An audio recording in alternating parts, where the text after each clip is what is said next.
Russia's invasion of Ukraine has prompted an unprecedented response from the West. Economic warfare. The European Union and its partners are working to cripple Putin's ability to finance his war machine. We are resolved to continue imposing massive costs on Russia. Western sanctions have sent shockwaves across Russia's economy. The ruble has sunk to another record low. But will it be enough to stop Putin? Our experts weigh in. What sanctions have been imposed on Russia, and how severe are they? One category is financial sanctions. There have been various measures targeting Russian banks. A number of them have been blocked from SWIFT, which is a messaging system for cross-border payments. And then on top of the banking sanctions, there's a number of measures involving sovereign debt, including restrictions to secondary trading of Russian sovereign debt. And Russian companies and banks have had their access to Western financial markets cut. But the biggest bazooka of all on the financial front is the sanctions against the Central Bank of Russia. The third category, I'd say, is measures targeting Vladimir Putin himself, members of his circle, and a number of oligarchs who are seen as either being close to him or supportive of the Kremlin. And, there we've seen asset freezes, travel bans, and so on. And the thing, Matthew, I'm sure will agree with this, is the thing that really made a big difference is this threat to freeze the $630 billion of assets that the central bank holds overseas.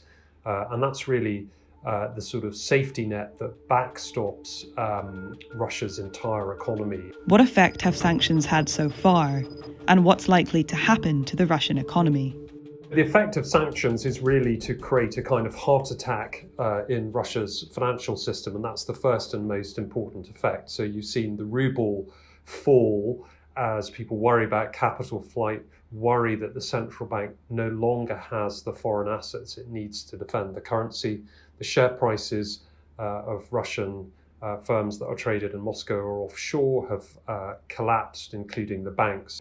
And all of that filters through into a kind of generalized loss of confidence in the financial system, and there are queues of Russians outside bank branches across Russia at the moment. Beyond that, I think a big question mark is how much the energy sector and trade in oil and gas is affected by this.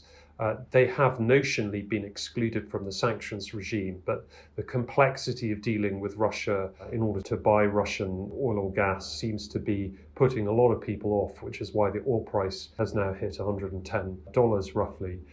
Yeah, I think that's right, Patrick. And I'd add a couple of things to that. One is, that, according to some estimates, and one of them is based on real-time data, we're seeing inflation spiking to quite an alarming level, by one estimate, 70% on an annual basis, which is obviously something to watch very closely and something that will impact very heavily on ordinary Russians. And a broader point to make is that, this really shows that the strategy that Russia had, the Fortress Russia strategy they had, as they called it, which was to insulate the economy from sanctions, which they introduced almost a decade ago after earlier sanctions in relation to Crimea, that really looks like a Potemkin structure. It's crumbled away. What has Russia's response been so far? What Russia's sought to do is try and invent a playbook off the cuff to deal with having a major financial crisis on its hands. And there are a variety of stabilization things that they've tried to do in the financial markets to restore confidence, but there's not a magic bullet for them because the bulk of their foreign assets, which is the backstop of the system, are under threat of being frozen. The big question is whether Russia chooses to escalate, not just in a military fashion, which is what it's doing in Ukraine right now, but in an economic fashion against the West. It could try and curtail gas exports to Europe. That's a real pressure point.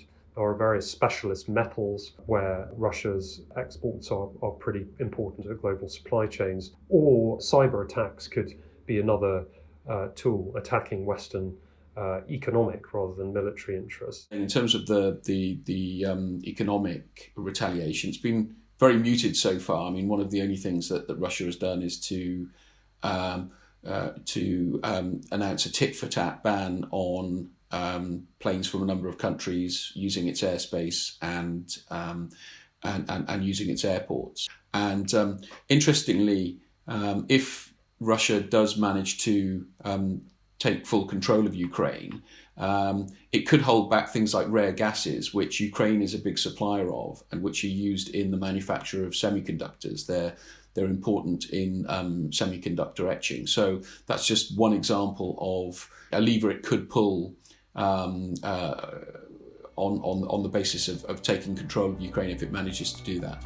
Will economic warfare help to stop Putin? I don't think anyone, including Western leaders and officials, thought that sanctions alone would persuade Vladimir Putin to pull his troops out of Ukraine. I don't think anyone was naive enough to think that even dramatic financial sanctions would on their own do that. But sanctions are about several things really, and one is, I suppose, on a basic level, just showing that there's a cost to be paid. That if you're if you engage in something as reckless as invading a neighbouring country, that you're going to pay a price. The glass half empty view on this is sanctions have already kind of failed. They failed to deter the invasion of Ukraine, and they will probably fail to lead Russia to end that invasion and retreat back within its own borders. But I think the glass half full view is rather different, and it's that in the short term, sanctions change the incentives potentially of Russia's leadership and Mr. Putin, and that it creates a dynamic where if they scale back the violence in Ukraine, there can be a reciprocal scaling back, partial scaling back of economic sanctions. So it gives the West an ongoing lever with which to try to influence Russia's behavior, and it may be that lever yields results. If it does not, and Russia continues on its path of action in Ukraine, causing devastation, then sanctions still have a different function, which is to significantly weaken Russia's economic capabilities, and in the end, that will have a significant impact on its military capabilities over time. Thank you for watching. For more of our coverage on Ukraine, please click on the link and don't forget to subscribe.